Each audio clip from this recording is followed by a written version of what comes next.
Hola, bienvenidos a Acerca del Alma. Hace unos meses en el Congreso Mexicano de Análisis de la Conducta tuvimos la oportunidad de platicar con dos de los máximos exponentes de la psicología interconductual en Estados Unidos, la doctora Linda Parrott Hayes y el doctor Mitch Fryling. La doctora Parrott es una distinguida profesora e investigadora en el programa de análisis de la conducta de la Universidad de Nevada, Reno.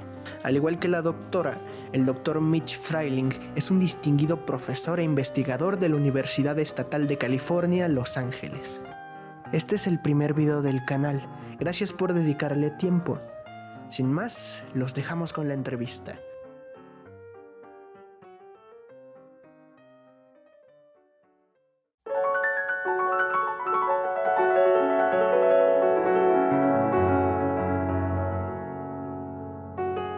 Vamos a comenzar.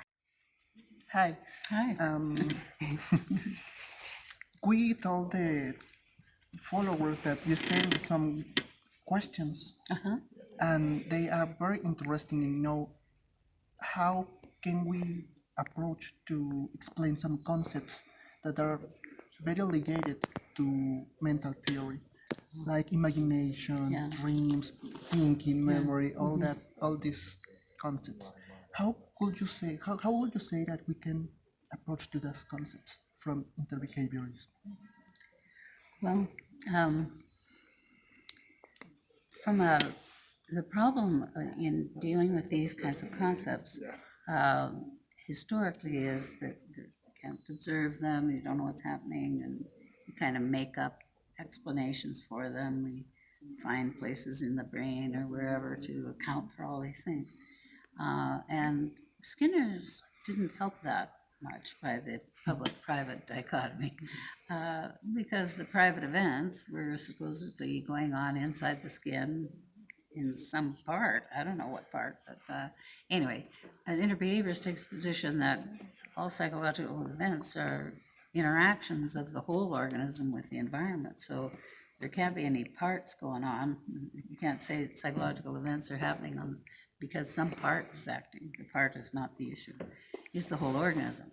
So if it's a whole organism, then you have to say, well, how can we observe very subtle, very transient, unique occurrences that are happening when a person thinks or dreams or remembers or, whatever. You have to, as I think, you have to be able to, you have to have considerable interaction with that phenomenon over time, such that you are able to predict its occurrence. So the idea is you've got to look at the concept of observation. We think, oh, well, I can't observe it, so it can't be there, or it's invisible, or it has the property of not being visible or not being observable. But if things don't have that property, that's the observation is an interaction. And so some things require more interactions to see them than other things. And that's what kind of I was talking about. So some of the way of trying to look at these things from an investigative standpoint is conceptualizing the history of the organism as current and realizing that it's cumulative and it's here, and seeing whether or not you can manipulate that circumstance so as to better enable you to observe subtle things. That's kind of the strategy. So, what do you think that are the limitations from interbehaviorism? There's a really good explanatory. It's a good theory. It contains a lot of factors. But do you think that it has some limitations, and what would you say that be? I don't think it has any limitations, but it is unconventional, and the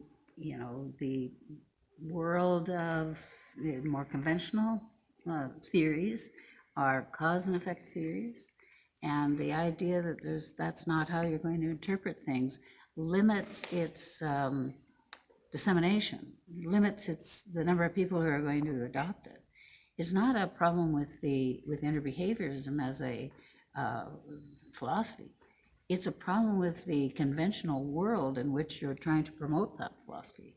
But I think that's changing over time, and more people are interested in an integrated field perspective. So it's just taken a while, but it has no limitations in investigation or application, for example. You should interview Mitch while he's here. Mitch, I told him to join us. just a few questions. Aquí también se encuentra el doctor Mitch Fryling. Oh.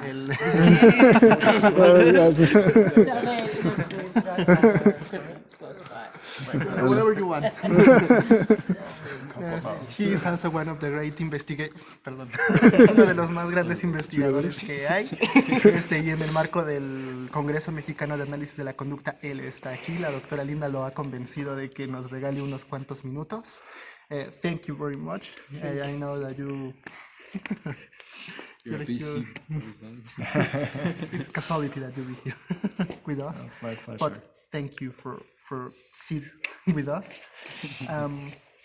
And a question that it's made for all of us is, how do you think to interbehaviorism it's a good theory? How do you know it, and how do you convince that that is what psychology must be? Well, I think that, as we understand more about the world and more about behavior, we know that more and more factors influence what we do. It's a lot more complicated than people think.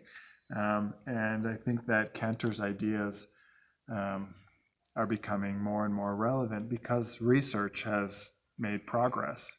And so even in behavior analysis, people who had previously not been very interested in interbehaviorism, I think are becoming more and more interested in interbehaviorism because their own research is bringing them to think about things in a more interbehavioral way, which is really great. How do you face the fact that there's a frontier of language, that interbehaviorism in Mexico, it's do it in Spanish, and some people that work in America or in the USA, they're not taught this language. And there's a lot that it's doing in Mexico, but it's not read in America. How do you face, or what we have to do to face this problem? I think we need to be more serious about getting good translations done of very key texts in particular. The most important works are very important, studies that have been done.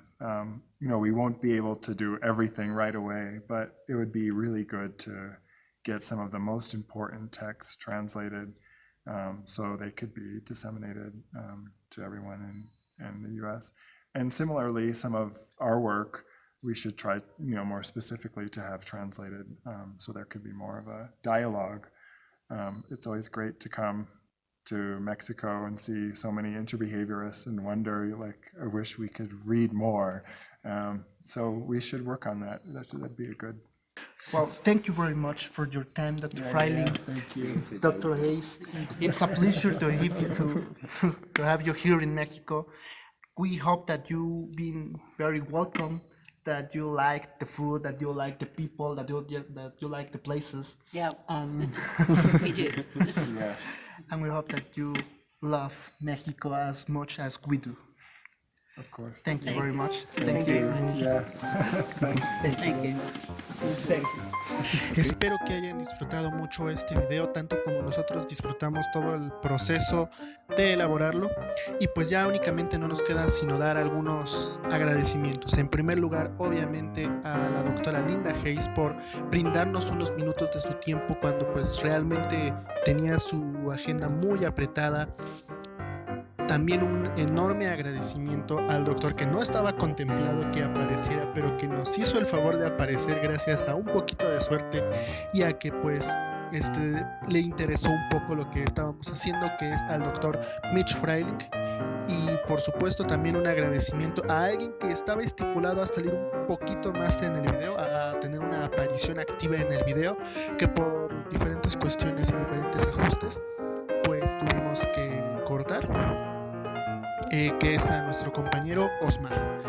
Una vez dicho esto, pues muchísimas gracias a todos por ver el video y esperamos lo hayan disfrutado.